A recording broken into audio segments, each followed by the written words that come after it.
आप सभी जानते हैं कि आज की तारीख में अगर F-35 विमान के बाद अगर किसी दूसरे फाइटर जेट पर आंख बंद भरोसा किया जा सकता है तो वो है फ्रांस का Rafale jet. Deep strike mission हो या heavy air strike, Rafale F-35 से कम नहीं। भले स्टेल्थ फाइटर जेट नहीं, लेकिन इसने 2019 में F-22 रैप्टर को लॉक करके पूरी दुनिया को हैरत में डाल दिया था। यही कारण है कि आज के समय लड़ाकू विमानों के बाजार में राफेल फाइटर जेट एक अलग ही पहचान रखता है। राफेल एक मल्टी रोल फाइटर प्लेन है जो एडवांस टेक्नोलॉजी और युद्ध में अपनी अद्वितीय कलाबाजी साबित कर चुका है। और राफेल की इसी परफॉर्मेंस को देख इंडियन एयरफोर्स के बाद अब इंडियन नेवी भी इसकी दीवानी हो चुकी है।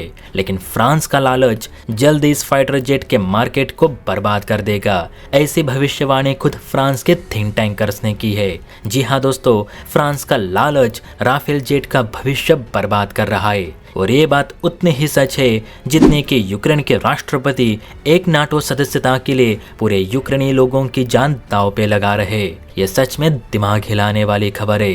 तो चलिए फिर इसे विस्तार से समझते हैं। देखिए, ये NBT की रिपोर्ट है और जिसमें साफ साफ लफ्जों में कहा गया है कि जितने भी देशों ने फ्रांस से राफेल जेट खरीदे हैं उन सभी देशों की हालत खराब होती जा रही है, क्योंकि फ्रांस का लालच अब इन सबको तंग करने लगा है। दरअसल आप सभी जानते हैं कि वर्तमान समय में 4.5 जनरेशन के जेट्स की बात करें तो फिलहाल तो कोई भी जेट राफेल के टक्कर का नहीं, और इसी बात का फ्रांस फायदा भी उठा रहा है। दरअसल कई देशों की एक कंप्लेंट रही है कि फ्रांस जिसे भी अपना राफेल जेट बेचता है उसके अपग्रेडेशन या जॉइंट प्रोडक्शन के लिए तैयार नहीं होता। इवन फ्रांस की सरकार राफेल पर MBDA ग्रुप के अलावा किसी भी अन्य देश की मिसाइल को इंटीग्रेट करने की तक अनुमति नहीं देती, जिससे कि राफेल के रख रखाव, अपग्रेडेशन और हथियारों के एकीकरण में बहुत ज्यादा खर्च आता है और खरीदार देशों के लिए राफेल फाइटर जेट का मेंटेनेंस करना मुश्किल होता जा रहा है। देखा जाए तो राफेल पहले ही बहुत ही महंगा जेट है,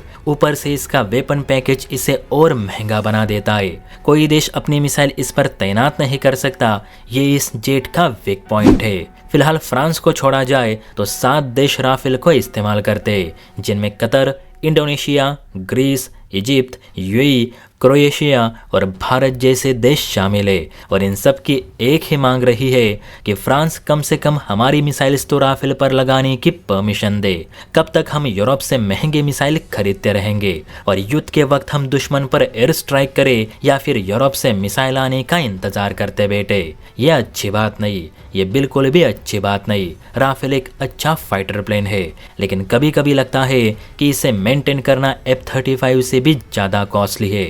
फ्रांसीसी एक्सपर्ट्स का कहना है कि अगर फ्रांस की सरकार अपना लालच बाजू में नहीं रखती तो कोरिया का KF-21 और भारत का तेजस मार्क 2 राफेल के लिए मुसीबत बन जाएंगे, क्योंकि ये दोनों जेट्स राफेल के मुकाबले सस्ते भी है और इनके मेंटेनेंस का खर्चा भी काफी कम है। ऐसे में जिन देशों की अर्थव्यवस्था बार बार राफेल के अपग्रेडेशन में भारी भरकम पैसा खर्च बर्दाश्त नहीं कर सकती, उनके लिए ये दोनों फाइटर जेट अपनी कैटेगरी में सबसे अफोर्डेबल विकल्प साबित हो सकते हैं, जिस पर फ्रांसीसी सरकार को विचार करना जरूरी है। जय हिंद।